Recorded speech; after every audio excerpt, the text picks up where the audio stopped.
Welcome to the Arrowhead Addict podcast. We are here coming to you live.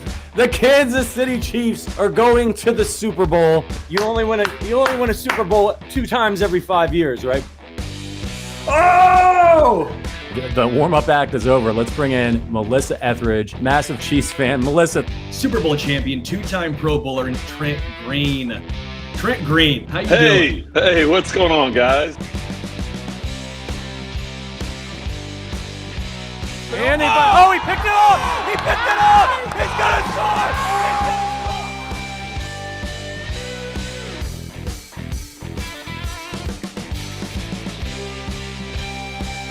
and we'll see you next week. But until then, as always, go Chiefs.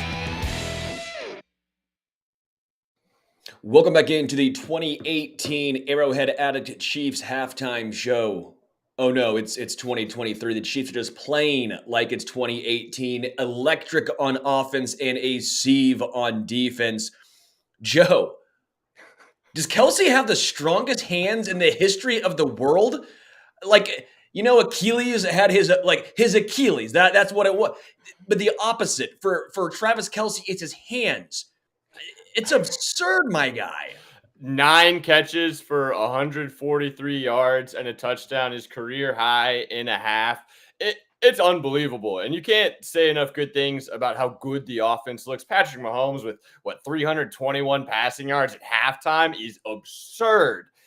They are shredding the Chargers offensively. The defense hasn't looked particularly good, but this is just, like you said, a throwback classic 2018 game. And it's awesome to see the offense humming. Rashee Rice looks great. MVS getting involved some. Love to see him get in the end zone. And I feel a lot better about the end of the half than I did if we didn't score there. But what a half from Kelsey. What an absolutely classic drive from Kansas City, going 90-plus yards to score a touchdown when their backs against the wall. They needed it most. Chiefs getting the ball at a half. I mean, this is just a really good situation the Chiefs have now put themselves in, especially offensively, when the defense has, quite frankly, been absolutely brutal. Red zone Ross not looking like it's going to take off, considering that little push off there. Not ideal, but it is what it is. Minimal complaints about the offense. I'm with everyone. I have not said it, or I've not seen anything about Isaiah Pacheco. Little confused in regards to the usage. CEH getting put out there kind of took the wind out of the sails on that one drive specifically.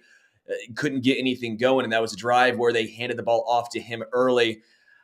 I'm a little confused here. Joe, have you seen anything in regards to Isaiah Pacheco? Because quite frankly, I have not. I haven't either, and it's been a little bit confusing, especially with how heavily involved he was in the passing game in weeks past. And I know that we're throwing the ball a lot, but Pacheco not being involved is certainly surprising. Honestly, it really just feels though like Nagy and Andy Reid see how much Patrick Mahomes is destroying this Chargers defense. I said it in the pregame that 4 of the 5 quarterbacks that had played the Chargers threw for a season high in passing yards, and this is the interception notwithstanding, one of the best halves of football we have ever seen from Mahomes and Kelsey. It's a thrill to watch, and I hope that they keep going. We could see 500 passing yards out of Pat today. That seems low. Mahomes is on pace Mahomes is on pace for 642. I don't think he gets 642, but the fact that it doesn't seem that absurd considering the first half that the Chiefs had, considering the defense is looking how it's looking, how the fact that Mahomes gets the ball to start the second half, how they've not been extremely effective on the ground, and quite frankly, they were throwing the ball to the air at will. We've talked about it going into the show. The Chargers playing zone does not bode well for them. Travis Kelsey is going to find the soft spot, which we saw time and time again. The time they tried to go man coverage, what happened? That big play to Travis Kelsey, that happened. Rashee Rice obviously finding the weak spot in the zone as well. Great touchdown catch. If you want some red zone help, give the ball to Rashee Rice. Now, your thoughts on Mecole Hardman? Obviously, that was a storyline heading into this game. I'm going to talk about him before we transition to Charles Omenihu. But what have your thoughts been so far on Mecole Hardman? Well, I didn't expect him to be super heavily involved. We did try to get him the ball in the red zone there in the first quarter. I expect his involvement to increase in future weeks, but him being both the punt and kick returner, I think is a positive sign. And I think we'll continue to see him utilized more in the red zone moving forward. Maybe not the rest of this game, but at least in future weeks. And I think getting him involved in that first quarter drive, or at least trying to throw in the ball, is indicative of what his role is going to be moving forward down there. Yeah, again, the offense has been absolutely electric. This is what we've all been waiting for. Yeah, the 41 spot against the Bears is great, but that's also the Chicago freaking Bears. They are 2 scoops of ass. I get the Chargers defense isn't great, but the AFC West battle is always a close one. When you look at Charles Omenihu and what he's brought ever since his first game back is he coming back the return because he played in the preseason? It's also his debut. It's like the return of the debut of Charles Omenihu. It's been impressive. I mean, he had the sack, obviously, but not just that. Almost brought down Herbert another time. He's been really good rushing from the inside, from that defensive tackle position. He came off on a 3rd down, and Mike Dana swung in and made a nice impact as well. The defensive line has actually been pretty solid considering how bad the defense has looked as a whole. But what have your thoughts been on Charles Omenihu and the defensive line as a whole? I think they look really impressive. Loved seeing him get a sack there early. The defense has gave up the long touchdown run to Joshua Kelly. Obviously, haven't been coming Joshua Palmer very well. They've been excellent against Keenan Allen. Just 1 catch, I believe, for Keenan. Trent McDuffie looks great, made that fantastic tackle to force the punt late in the half there. Overall, I'm encouraged and impressed with the defense. It seems just like a couple of plays that we're having some broken coverages, but it's obvious what Omenihu can bring to this team, and it just turns one of the league's best defensive fronts into a little bit of an even better one. Yeah. Trent McDuffie, I want to give him a huge shout out. Trent McDuffie, more like Trent McStuffy. You're right on that when he brought the receiver down on that play, the tight end, by the way. He's not a big dude. Trent McDuffie would know this. That was the knock against him, the smaller arms. And for me, the question was, how would he tackle? Steve Spagnuolo asks a lot, and Dave Merritt as well, asks a lot of the secondary and the corners to not just be coverage guys, but to be physical. Trent McDuffie has been that all season long. There's a reason why Trent McDuffie is ranked as the number 1 cornerback according to PFF starting cornerback.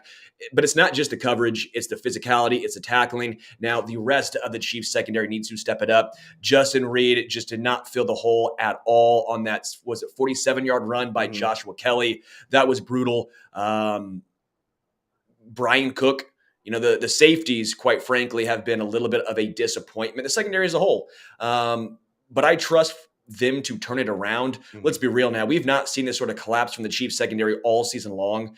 What do you expect coming out of the half, the adjustments that the defense is going to have to make? Well, they've got to cover Joshua Palmer and Gerald Everett. It seems like the big plays for the Chargers with Herbert have been on what look like busted coverages. So we're doing a great job on Keenan Allen, and we're doing a good job getting pressure up front. But Gerald Everett and Joshua Palmer can't have 67 receiving yards on you in the first half. So they need to tighten it up there. I expect the offense to come out and try to play a little bit more methodically instead of just giant chunk plays. I think they'll try to keep the defense off the field, and I think that'll help. I want to see Pacheco involved more, but I do think that the defense is going to have a better second half, and I think that Omenihu and Chris Jones up front are going to be a big reason why. Again, we are still just waiting for any information in regards to Isaiah Pacheco. Don't know if it's a load management in NBA terms, if it's a stinger that's going a little under the radar, but we will try and keep everyone posted as good as we can, because I have seen nothing in regards to Isaiah Pacheco. I do expect the Chiefs defense to step up big in this second half. Again, Justin Herbert, he has been a guy who's been really good all season long until the fourth quarter. And quite frankly, that's been the MO of him his entire career. I don't know why, though. He's Dak Prescott against 30 other teams in the NFL, and against the Chiefs, he turns into prime Brett Favre. It just happens every single game. The Chiefs secondary, again, they need to step up big. Absolutely. And we haven't really seen his name much, but L'Jarius Sneed, I'd be interested to see all 22, but he seems to be shutting down Keenan Allen. You're right on the money with the secondary, or with the safety play, rather. We need more out of Justin Reed. We need more out of Brandon Cook. Maybe we get Mike Edwards in there, see what happens. But I think that Spags is going to dial up the pressure. Willie Gay looked really good in that first half. And I want to see Chris Jones get home. He still needs a sack to get that 9th consecutive game. But I do think that we're going to see a little bit of a more creative, exotic type of blitz packaging from Spags here. Yeah. Willie Gay Jr. was shot out of a cannon on that sack. And by the way, just the strength to bring him down. Justin Herbert is a big dude, right? And Willie Gay Jr.'s ability to not be fooled by him and still take him down.